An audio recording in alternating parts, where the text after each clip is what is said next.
This webinar is sponsored by my friends at Achrén. For those of you here, I'm assuming you're pretty serious about growing your games business, which is why Achrén is the perfect sponsor. These guys are industry leaders for a reason, with their growth experts and tools such as their ROAS optimizer and in-app bidding solution Level Play, taking care of your game business while you focus on developing the best products. I highly recommend checking them out. I for one wish we used these guys in the early days of Next Games. Head on over to ironsrc.com to check them out. All right, yeah, quick introduction. So a month ago, me and Sophie decided we should talk about work from home for games company people. So there's a lot of people who are working now from home, as everybody notices.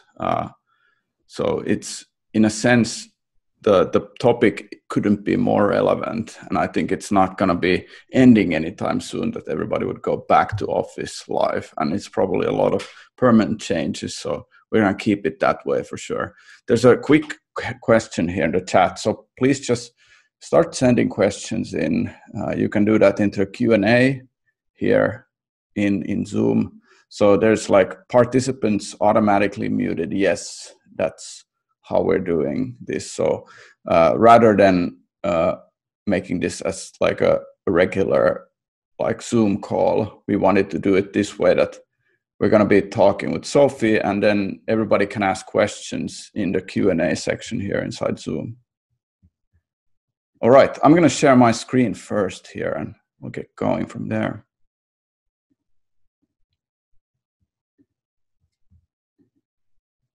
Sophie, do you see my screen? Yes, I do. Good. Okay. So I'm going to really focus on the startup phase of a company, like when you have less than 30 people or even 20 people. What are the important things that you should think about there that are now happening? So a quick introduction myself for everybody who doesn't recognize me. I'm Joakim Achrén, the founder and CEO of Elite Game Developers, which is basically a game startup school which teaches people about the business side, focusing a lot on the games as a service model, how you can scale that, first of all, into a phase where you can pay salaries, which is already a big achievement for a lot of small companies. And then going from there, what happens after that? So that always should be the first aim with the games companies. So there's a lot of things that I discuss on the elitegamedevelopers.com. If you go there and check it out, I have a blog, a podcast, and a book that came out recently called The Long-Term Game. So my background in gaming, I founded my first company in 2005 called Iron Star Helsinki, which did this kind of virtual worlds for Nokia phones back in the day, when it definitely wasn't the obvious place for virtual worlds to be happening. But it was an interesting time to see if we could pull it off. The devices just weren't becoming available at the pace that it would make sense. Now it would make total sense to have something like that if there wouldn't be a lot of competition, of course, in the market. But we eventually pivoted to Facebook games, got to a profitable stage with the company, but ended up eventually closing down the company as we didn't really know how to grow the user base outside of organics. So when Facebook started stopping viral growth through the news feed for games, then our game basically went down and we closed the company. I went to Supercell. They were founding the company at that stage, and they were doing the Gunshine game. I was there on the analytics team for about a year. Then when things got really big in mobile, Clash of Clans came out, the numbers were great. I decided that I want to build another company and left to start Next Games in late 2012, got the company running mid-2013, built a few Walking Dead games. I left last year to start Elite Game Developers. I felt that it's the time for me to kind of go into into the realm of helping other founders, because I've been doing it for so long. I wanted to step outside of the company building stage to actually start giving things to people and building a business around helping entrepreneurs. So I've been working from home for the last year already, since I left in March 2019. And I was really fanatical last year about reaching out to companies who are also working from home, because I noticed that I was feeling so happy because I could, enjoy a working environment where I could set all the rules and have also like the possibility of not commuting and doing these kind of like annoyances that were in the world of office work. But like today, I want to focus in my specific talk here on 3 different items that are really important for work from home, sort of areas that I've discovered. And the first one that I want to talk about is a guy called Heaton Shaw, who's the founder of Kissmetrics back in the day, which is a big analytics thing in 2010. I remember I was at Rovio. We were looking at it for a while. I was doing a Rovio gig actually before Supercell when I left Iron Star, and it looked really interesting. And this guy is really somebody who thinks a lot of forward thinking. And he's recently said that he's been working from home for 17 years. So he never had a startup that actually had an office. So and last year they released this remote work report, which you can find on his Twitter profile. It's really like goes into a lot of details with the tips, everything, and all of these are relevant now more than ever. So his current company, FYI, which is like a search tool for documents, they were outlining what are the 9 ways to be successful in work from home for their company. And the first point that they brought up was that you need to acknowledge the difference between a coronavirus work from home and a non-coronavirus work from home. Like you have people who have kids at home, you have people who also suddenly need to work in a small apartment together with their spouse or their partner who is also working there. Maybe they're sharing the Wi-Fi, weird things are going on. So it's not the usual like where you can really like go to a cafe to work for half a day if you want. That's out of the question at the moment. So there are differences going on. And then having a meeting etiquette that you can set up in the company, how people want to work, how required is a video feed when you're having a call, especially when it's like 2 people talking, or like, one-on-one call. Do you specifically need video? Maybe not. And also like feeling comfortable at home. Where do you work? Does it really need to be an ergonomic setup, or can you just work in bed? That's what I usually do, is that I'm working in the bedroom. I use the bed for my office. It's so convenient and nice and feels comfortable. Then what you want to look at is how you build documentation and communication to support this kind of more asynchronous fashion of working, but then also facilitating these synchronous moments where you're doing design work, for instance, like 2 people doing stuff in Google Docs, which is a good place for synchronous work because you can see where the other person's cursor is moving around in the document. And then creating more boundaries between work and life, that you're not kind of like working until the evening and then you're like super exhausted, but rather that in your startup you could have these kind of points that, hey, today at 4:00 we're going to start, everybody meet up in an MMO, maybe, Animal Crossing, everybody goes there today. Tomorrow we're going to do Minecraft, so that there's also this kind of mingling outside of the work, which just can't happen now. You can't really do physical happy hours or anything like that. And also the postmortems come more important because you want to have a process in place that everything that you're doing is kind of constantly being iterated. There's more of a loop where you can make everything better, especially now that you can't really like casually walk up to somebody and talk about like some kind of learnings from a certain project, like how did that go? But like having a process for postmortem is now very important. Building in accountability, like having people commit to do stuff in a certain time box or a time frame becomes even more important. And defining all the responsibilities. This is again one of those things that these kind of loose responsibilities that were like easy to kind of like go and live through in an office work where it was more loose on who's doing what. Now that's kind of like off the table because there's so many balls that can be dropped if it just wasn't like discussed, communicated, and things can start suddenly slowing down a lot more. And then final point that they brought up is health. Like they actually say that burnout is much more easier when you're working at home because there is no real limitation of you're at the office versus at home because you're constantly at home. It's a crazy situation in a sense if you don't create more boundaries and also having these moments of where you take a break, you go outside and walk, and you constantly have good food, good drinks available. So sort of like facilitating that at home is super important. Second point I wanted to talk today, this is actually a picture from 2013 when Next Games was in one room in downtown Helsinki.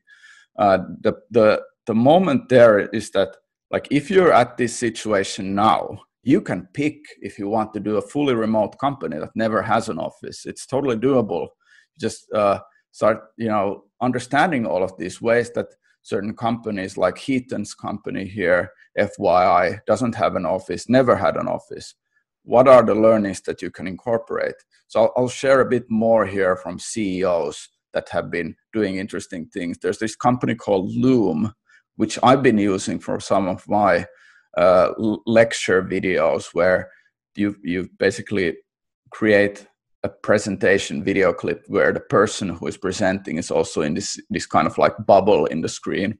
So the CEO there writes a Notion wiki page for like a weekly CEO update where there's like, hey, we had a board meeting last week. This is what were the important things that came up. This is what is important for this week. What kind of behavior changes are we going after? Things like that. So this is for remote work. Then you have this kind of easy hierarchical wiki environment where you can look up what is being talked about rather than an email, which is very static. This is very cool, dynamic, more modern way to share and communicate. And especially like the Automatic, which is the company behind WordPress, their CEO says that I will communicate as much as possible because it's the oxygen of a distributed company. WordPress actually never has had an office, so they built the company like from 20 years ago already as a remote company. And then having a 24/7 Zoom room, which is basically the water cooler place that you can jump into and have a chat. Like, this should be allowed. It's like the accountability and the responsibility that you put on top of people now should still allow for the space there to have this kind of like mingling and casual discussions happening on somewhere. And then paired work. This came up in a study that I was looking at recently, where the companies that have instituted paired working now were 30% more likely to view working from home positively in the long run. That you're working on stuff together in a synchronous fashion, because everything is so asynchronous now. So if you can facilitate something where two people are really like jamming together, it can really show positive results. And then Basecamp, which has always been a big inspiration from me as ways of how to build businesses. So they actually published a book called Remote, I think it was 2015, like years ago, on like how they thought about this. And they have a podcast called Rework, where they talk about like how to do design work when you're remotely, like two people using a whiteboard application and then being on the call at the same time, discussing things and having a back and forth. There's a lot of things to learn from there. And then the third and final point from me, what do I think is the future going to look like? So I wanted to kind of like have the eighth ball, the kind of like the crystal ball to see what's going to be happening. And I bumped into this Remote First Capital, which is it's a venture capital firm that backs remote founders, and the people who are running this venture capital firm are also these digital nomads who live all over the world. And they were like pointing out that there are a few interesting things that, you know, people will want to focus more on asynchronous work. So having a Slack alternative which focuses mostly on asynchronous discussions, which could be in the form of more of a forum, some kind of like pull requests, Google Docs, but then also allowing the synchronous chatting where it's useful in certain places. And there's a company that they have backed in their portfolio called threads.com. You can check that out.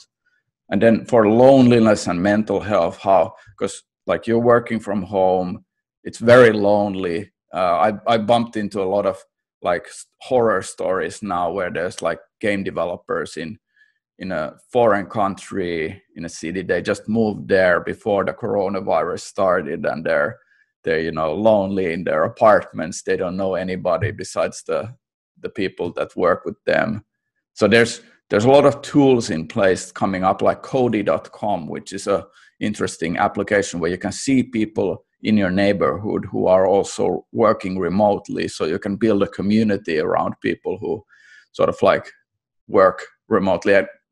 Maybe when social distancing isn't that bad anymore, that you can actually like meet up with these people.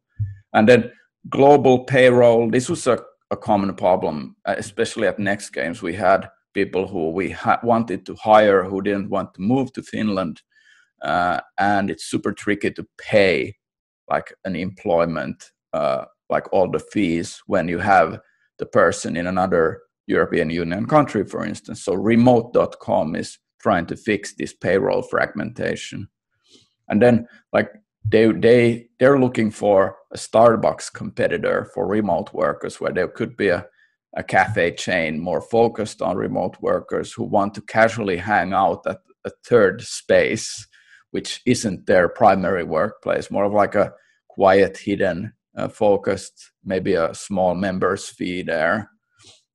And then final words from me. I think this is like, I would say more and more companies won't want to go back to the office. There's like Zynga's chief operating officer was hinting that they could do remote forever. So Twitter just recently, a few days ago, announced that all their employees will have the possibility to work from home forever. So they're not going to change things anymore back to office.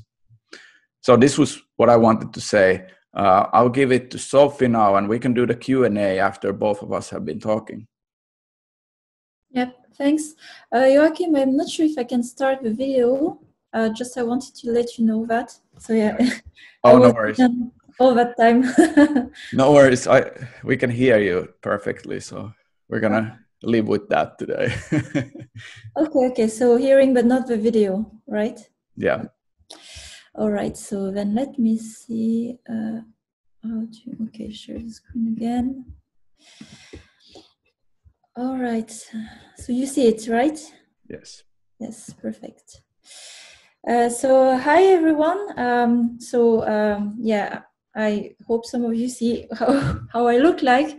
I wish, but really happy to be part of that webinar today. And I wanted to change a bit the topic, as instead of work from home, because this is what we do as a team, and I guess for a lot of other game developers, we develop and play from home. And I wanted to change a bit, like here as a start, what I will share about our work or dev and play from home.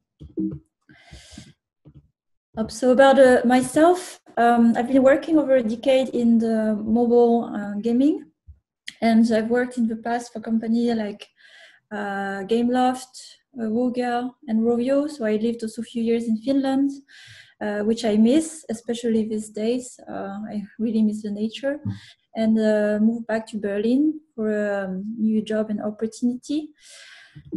And let me see, I worked, and in my focus over the past years, and maybe why I care so much about the topic today, beyond developing games, it's been a lot of focus on teams and building creative teams, because it's a mystery still, I would say, until these days. How do you create things, original innovations? So that has been my focus. And yeah, in that context, I joined Voodoo middle of last year to build a new studio in Berlin. And that's what I will share a bit more in details today. So at the beginning of the year, I wrote an article on the constructor of fun, and that's why I wanted also to give a reference here about my whole process of how I hired and built that team, my dream team. And I started the process, I would say, September last year, and I would say it took me a good 6 months to hire properly that team, to even gain clarity and vision on how I wanted to build the team, spending time on my why as a studio. And in March, finally, I had the whole core team who joined.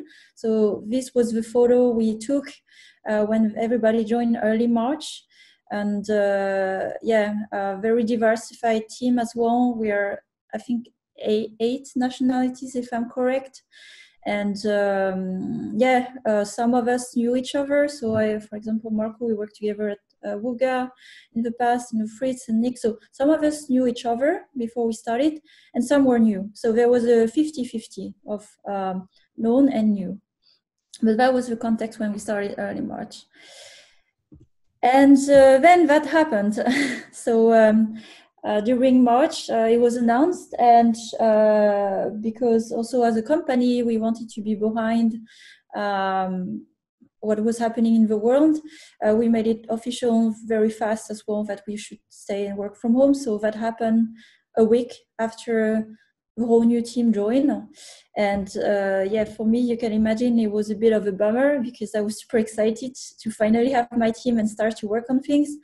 And yeah, the plan has been hijacked because the situation with the coronavirus happened.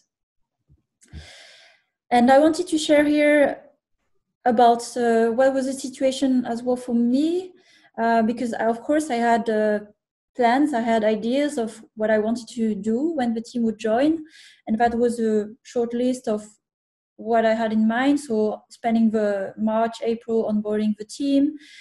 We are a new studio, so we had to explore a new direction for the studio, what we would be capable of doing as a team, do some R&D as well, to explore, create. And on top of that, of course, as a new studio, we have goals as well. And one of them, which I thought was realistic at that time, knowing the team would join in March, to start to test games out on the market. So end of March. And yeah, I had also great ideas, plans of doing super offsites, going on a road trip in the Baltic Sea and all these exciting things. And when COVID happened, that's what I had to make as a plan. So adjust around that and let go a lot of things that I wanted to have and organize, and go back to the basics. So my priority were really onboarding the team, and at the same time trying to see and explore the direction for the studio. So what can we do? What should we do?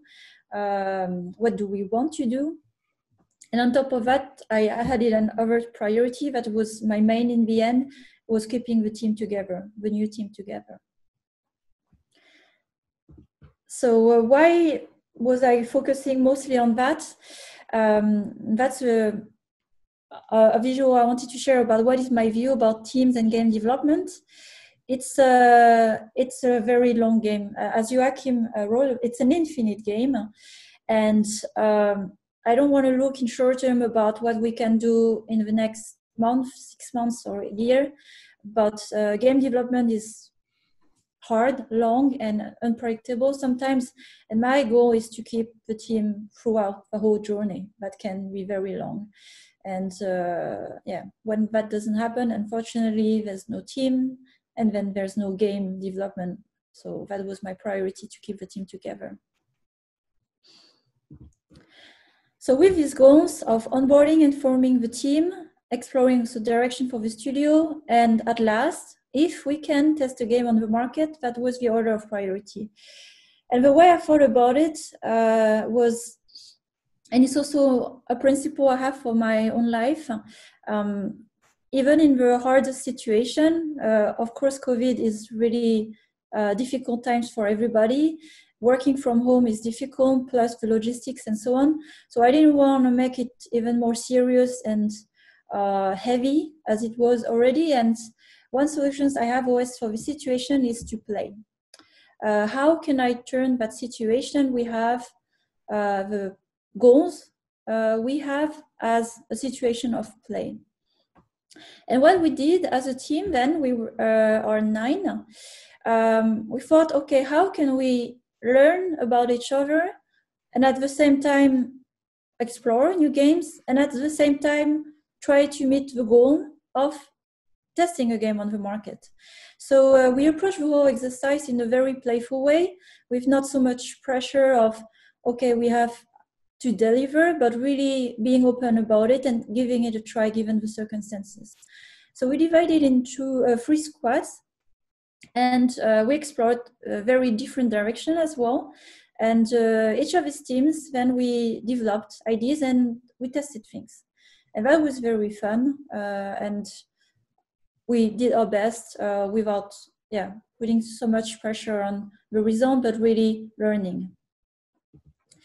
And I wanted to share the result of that experiment. That was also one, I would say, during the coronavirus and remote work. We managed to push 2 games to market test. So that was more than actually I expected, because I was already accepting that we would not test any. So that was really good for the result it was. But more importantly, we learned about our great capabilities as a studio. So we learned more what we were capable of doing and developing, the potential also of different people in the team. But we also learned about our limits. So learning pretty fast what we couldn't do. And what was helping for the studio and for me, for the vision in general, it helped me to crystallize the vision of the studio, to know more about the people we have in the team, where are the drives and where are the capabilities. And very importantly as well, we had to define a process and workflow to work better, especially with the remote. So that helped us in a very short time to define a process and a workflow. And I'll share some example of how we did that. And last, that was my main goal. We became a team. So we worked together on things, we developed games, we tested, we made mistakes, and that is the best way to form a team, in my opinion. That was the best training. And what we used during that time, so we used a lot of, we worked on weekly cycles. So we had a check-in moment at the beginning of the week, so planning for the week, and check-out moment. And the way we were checking out for the week is we have a demo session where everybody present, showcase what they've been doing, what they are proud of during the week, and we have a ritual that we do digitally. And so that is one example of ritual we have had, and it's called Fun Ritual. That's the software we're using. And super playful, you can vote about actionables, it's anonymous, so very playful and digital. And that's what we did consistently every week for 2 months to improve our process and workflow, and that went very smoothly for us. Another thing we did is a weekly pulse survey, and that's something that Vodou actually organized at a wide level, and that was very nice. So myself as a lead, I could check the pulse of the team every week and see the mood in general. So behind these questions were questions like, what is the level of stress you feel? Do you feel obliged to work, and so on? So to see how people felt, and it was anonymous. And I was keeping these results also as an observation on my end to just see if some people in the team were maybe not feeling that well or pressure and so on. And in some cases, there were a few individuals. that were feeling more pressure in the week or not being able to organize the week, and that I could investigate more in one-on-one to help individuals in the team. And last, something that was very helpful at the end, because it's very tempting during remote time to want to control and see who's doing what. And that happens when there's a lack of clarity of roles and responsibility. So we did a pretty long session of RACI, so to define the responsibility, accountability, consultancy, or informed level of each individuals in the team and for different topics. So we went through all the things that have to be looked into development. I don't know, like art direction, player testing, QA, or architecture decision, and distribute and organize the roles and responsibility. And since then, we don't have much to think all the time during the week, because we have that document and tool to know who's doing what and who should be informed or consulted on which decisions. So it becomes much more flat and lean inside the team. And I'm happy to share the practices we have had in the Q&A, but that were the main ones that I thought would be valuable to share. And the reason now we are in May, and this is our second month in lockdown, to see if there will be more. That's our situation. So after all these tests, we decided to commit to run one single project. That was the result of the test we ran, and that's the one we found not only the most excited about, but the one that we felt we were capable of delivering and executing in the next month. So that was an important thing as well. But now we are working all together as a team, and it's been really nice after that independent work in squads over the past month. However, even if we're happy with the results, we are emotionally impacted by the lockdown, and it's something to acknowledge, and nothing can fix it. I mean, we can have good work, we can have good results. We are humans at the end of the day, and with our own challenges, and that's something that we are discussing with the team, but that's also the reality for some of us. And situation in Berlin, so it's lifting also the restriction a bit in Berlin since this week. It was this week. So some of us are returning slowly to the office, of course, keeping certain distance and respecting the regulations. But that is a bit of a relief for some of us that needed to see friendly faces in a workplace. And that's also what we are looking at the moment. How are we returning to work, and how will we return to work when it's not an obligation or a safety measure to stay at home? And that I'm happy to share also in the Q&A. But that's it more for my part talking. And usually what I do at the end of a short presentation, I share the books or audiobooks I'm reading or listening. And so I wanted to share the ones that have inspired me during these days. So if some of them are inspiring for you too. And we can move to the Q&A then. Thank you. Thanks, Sophie. I think you can now turn on your video. I found a switch. Okay. Let me see if I have to stop sharing first, I think. Might be, yeah. Okay. Okay. Let me see. Okay. Okay. Hey. We can see you. Yeah. So hey everybody. So now you can see me. Yeah. Cool. Hey, thanks so much. I think I can look up the questions here in the chat and in the Q&A. So here's the first question here. Joakim, could you tell a bit more about remote.com? Do you have any experience? No, I haven't actually. I've only browsed their website and looked them up as I was researching for the future of remote work. So no, you can do your own research. Sophie, what is the best advice to keep the team in a good mood working remotely during the development of a game? So I would say there are two angles here. One, the first is about the work itself. I mean, we are lucky we work in games, and it's a very creative and playful industry. So I would always think of how you can turn work into play. So that is what creates energy and mood. So when we plan, we play by planning. When we did the RASI exercise, there were some guests and role-playing games. So we play all the things we do. And it's been even emphasized during the remote work because not much is going on at home these days. I mean, it's a very predictable environment.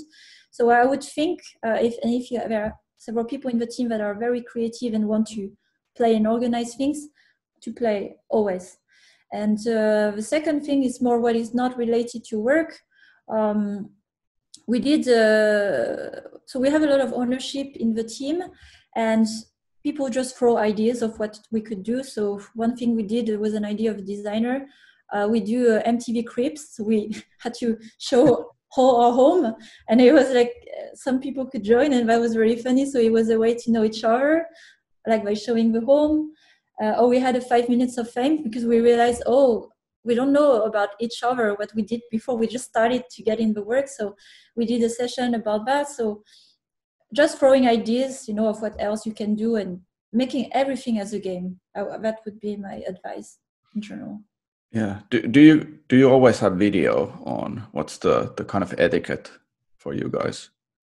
Yes, we do always have videos. That's a requirement. I mean, like implicit requirement. I think I mentioned it first time, and since then everybody keeps the videos. And yeah. So here's another question. Do you have a plan to returning to the office?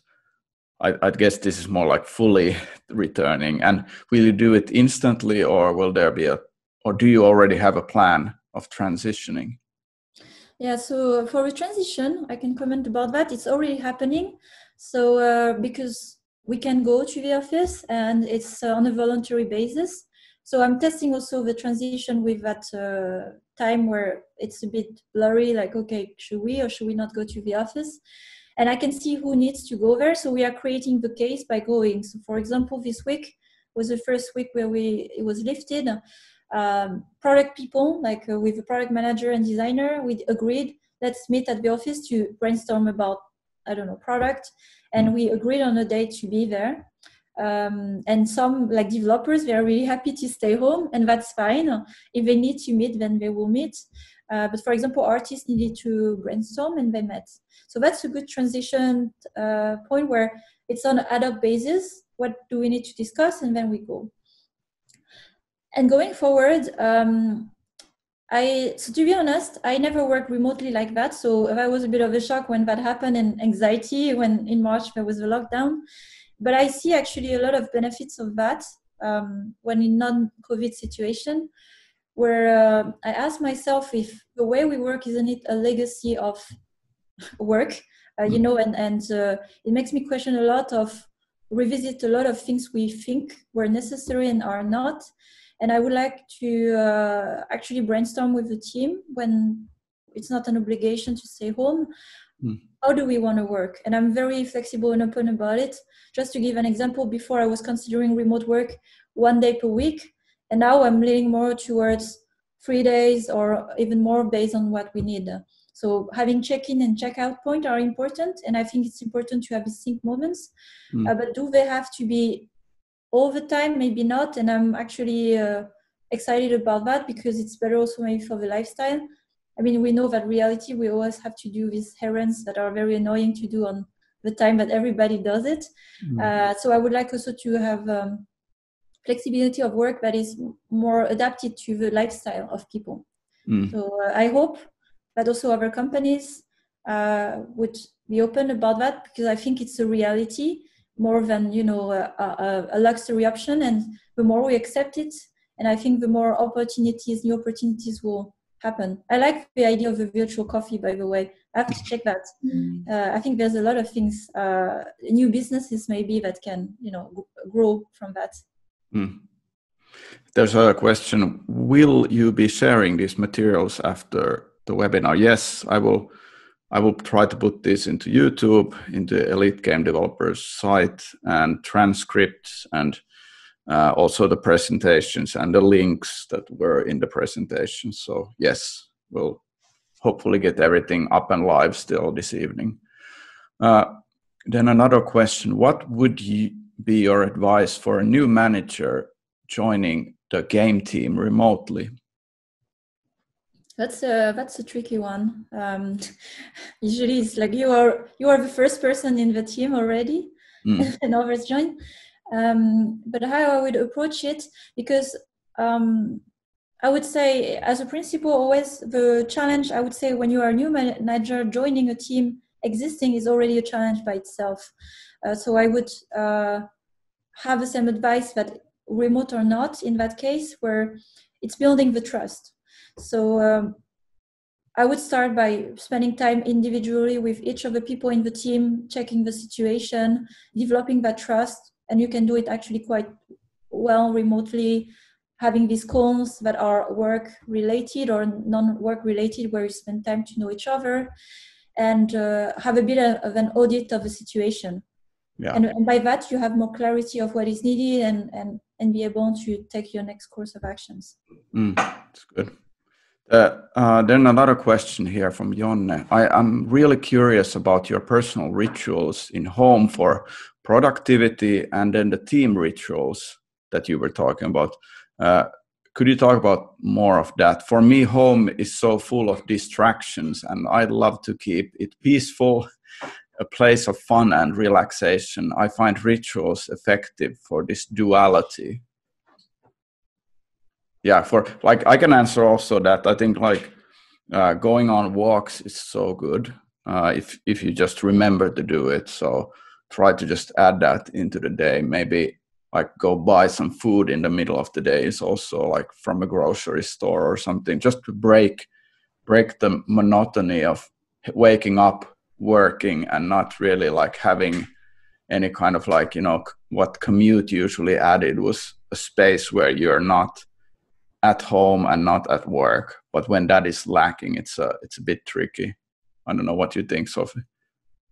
Yeah, it's actually a good question, because it's very tempting in the end to stay stuck in front of a computer the whole day past. It's like dark suddenly. So rituals are actually very important. That, for me, from experience, gave a lot of structure in the day. And I can maybe comment more on my personal ones and then also the team ones we have. So personal ones, I started to the day a bit before everybody, as usual, but then reading, doing some yoga, workouts, just something to wake up the whole body, because otherwise you stay cramped. And that helps a lot, by the way. So in case some of you are not doing that, I strongly advise, because, you know, mind and body are so well connected. And by the way, as a lead, the best thing you can give to the team is your energy. So a good mind, a good energy is really important. So all the rituals that can keep your energy, lift your energy, are really important. Time for yourself, reading. I'm reading about philosophy every morning. So just to, you know, have a broader perspective of the current situation. And cooking is also a good thing. So taking the time for lunch break. So lunch break, I know this is also a problem. Actually, when you say to people, take a lunch break, people don't. So right now what we did, we made a calendar meeting for lunch break. So nothing can be planned. And that helped actually for people to take a break. Nobody chats so much there, and you can do other things during that break, 2 hours break. And as a team ritual, so what we do, we have a play session every Friday from 5 to 6, and it's kind of an exciting time where we have a very social time, and it became organically also a bit of a drinking time where everybody, it's a ritual that happens, opens their first beer, or maybe not of a week, but at least of a day, and we cheer and we share our cocktails and so on. So it's a ritual we look forward to by the end of the week. And let me think if we have others in the meantime. Not that I know, but I think it's for the team also to own that and throw ideas of how this restaurant based on the needs of people to create that. That's good. What were the eye-opening learnings about remote work for you that changed your mind about like 1 day a week to 3 days a week for your team? So I can talk about my fears here more. Why did I think of 1 day first? So 1 day I was already, before the whole remote situation, I thought 1 day is already a gift for the team. So it's above the average because the standard is like, even some companies don't even allow remote work or are open for that. So I thought of being actually a bit advanced by giving 1 day. It's like, okay, you know, we do that, we have. But I thought, not more, because then we are not trained as a team to do that. Will we make the most of it? Will we manage it? So my fear was more, can we handle more? And do I want to test that as we are forming as a new team? But life happens, situation happen, and then in the most challenging situation rise new opportunities. I discovered that actually we train quite well as a team, and I have a lot of confidence after these 2 months in lockdown that the team is very capable, you know, and professional how to handle the remote work. So for me, it opened my eyes of these fears were more fears than actually reality, and I don't see any reasons to enforce like being all the time at the office, seeing how we are like doing, you know, the work remotely, because once again it's based on trust. By giving trust to people, trusting them that they are professional, then they act professional. That's, I think, the thing. So it was more fear on my end. There was not really real reasons to not do more, to be honest. But it's about changing, shifting the mindset. And I hope organization will have that realization, is like nothing bad happened in the end. So why not? Yeah, exactly. So question here, how will you operate performance reviews and at which times? Yeah, so for that one, I'm actually, I have done a few performance review already and remote. So at what times I wonder if I guess it's more about like yeah, I don't know. the person can clarify timers of the day, or maybe you can just point out like your learnings from doing that remotely. Yes, so I block at least a good amount of time, so 1 hour, and no meeting before in general and no meeting after, because it's a very important, for me, this is a very important time for the person, because first it reflects on the work they've been doing, and this is a good moment to recognize the work of somebody. So I take a lot of time preparing before and after and taking notes. And even if it wasn't remote, I always have a folder where I have notes about people, the things we discuss in one-on-one, and I follow up with. So I come quite prepared. And when I gave these reviews, I felt I could see at least the light in the face of people, because maybe it's something that they don't get actually so much these days, because there's not the accidental conversation you have at office, like, hey, it was a great work you did, it's amazing what you did. So now they have all in package for 1 hour, and then like I can see the lift of energy. So that is I would say the main difference of how it happens, but it doesn't change much of how it's done. I would have wished to spend more time physically and connecting, but if the trust is already established, it doesn't make a big difference. But I would say just these conversations are really important. So spending the proper time, not being disturbed. Sorry for the noise of my sink. Not being disturbed about that. Being disturbed about before and after the review is really important, because it's a full focus time. So no phones, no distraction. That would be my advice. Then another question here: how do you evaluate the progress and whether to continue with an idea when there are multiple ambitions apart? Like starting other prototypes, you're going in one direction and then you need to make a decision. Sorry. Yes.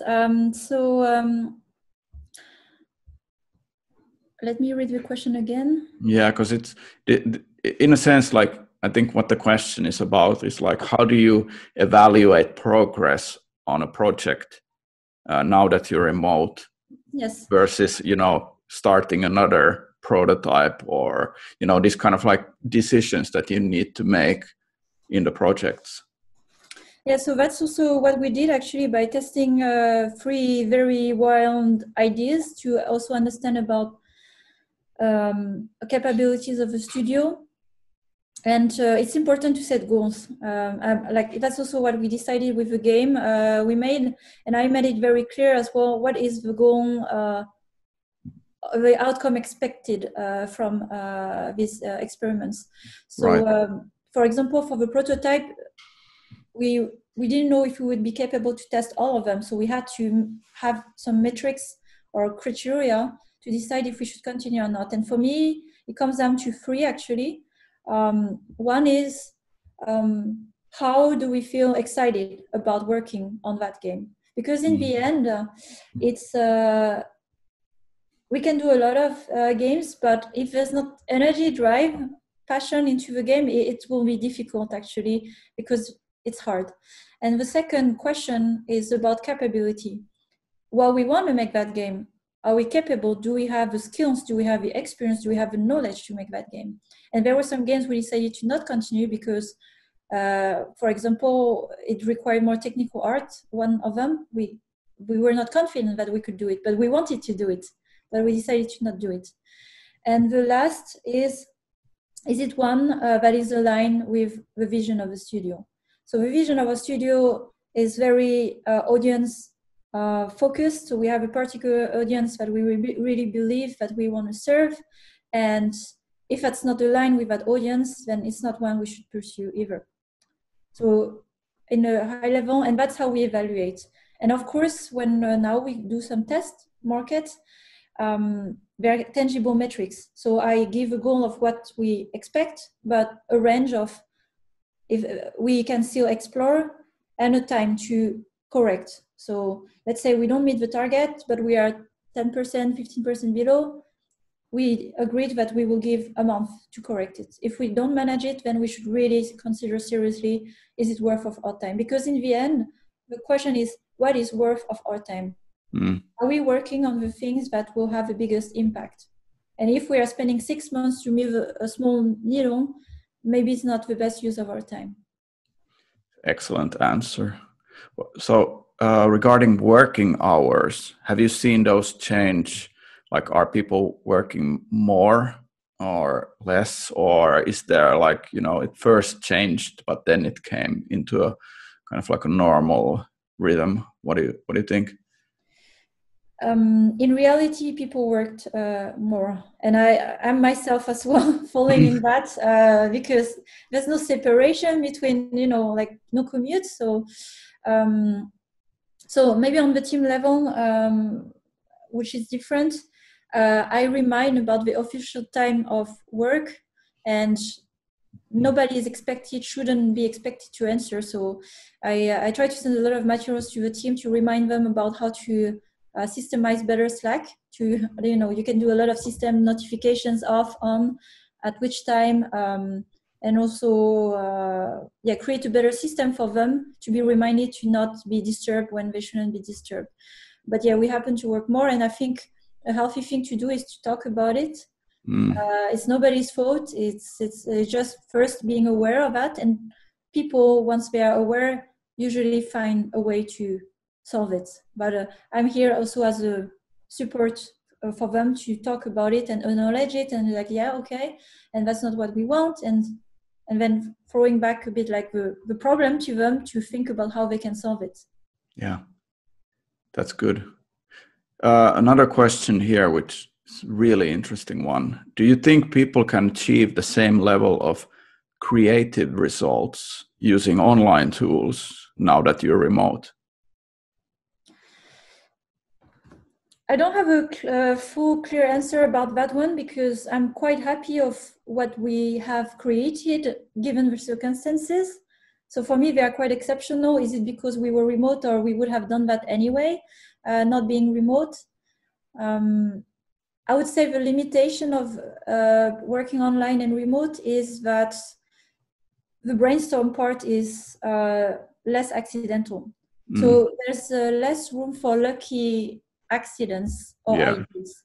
However, you can be creative, but I think it doesn't just create the space for lucky events. Yeah, there's the naming is serendipity, and how do you create that when you're remote? Yeah. Yeah, I don't know. I thought about that. I thought about how to emulate that, but it's still an open question for me, because I mean, you don't stumble on randomly on a virtual, maybe with a virtual coffee. Sure, it could happen. Yeah. And just take notes and, put everything down somewhere so it stays. Yeah. Another question, I think we're going to take the final one. What tools do you use for the one-on-ones, and how often do you do them now in remote? So how often? I'll answer that one first. I established it on a bi-weekly basis for everybody for now. So that was the way I approach it, is more what people need and what I can give a good amount of my time and attention. So for me, it's really important that when I'm there, I'm fully there. So if I do it too regularly and when I'm half there, it's not good. But if I don't do enough, and people would actually need more, then it's not good. So it's about finding the balance between the two. So now we are 9, and I have like 8 direct reports, and I do with all of them because I want to develop a relationship with all of them on a bi-weekly basis.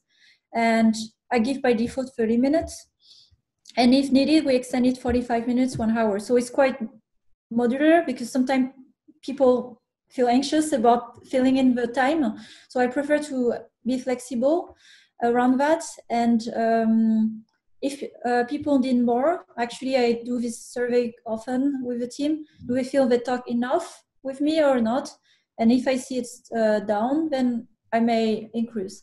The other thing I can say about one-on-one, is really important that one person has an undivided attention for the people. So right now, I have quite senior people who join me, and I'm considering of breaking it down, where I might have maybe 4 people that I go really deep in one-on-one, but the senior people can have the one-on-one with others as well. So then everybody in the team deserves that undivided attention. It doesn't have to come necessarily from me. Great. Well, one final question. I think this is very remote work related. Any good final tips on brainstorming and prototyping new concepts in remote?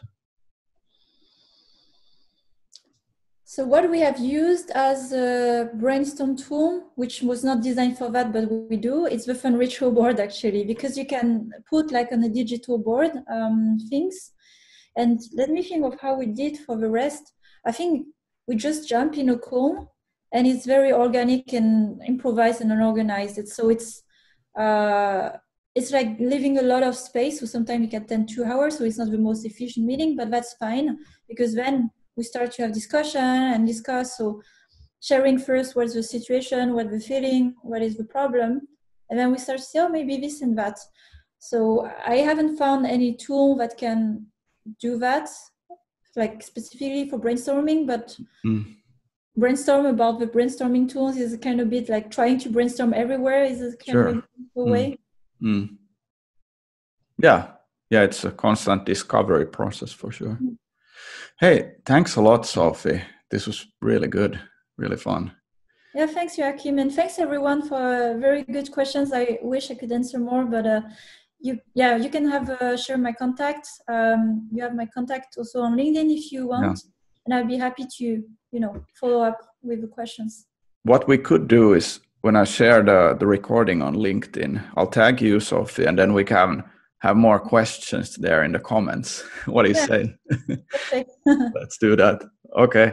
Have a great weekend, everybody. Talk to you soon again. Great Bye-bye. weekend. Bye. Take care, everybody. Bye.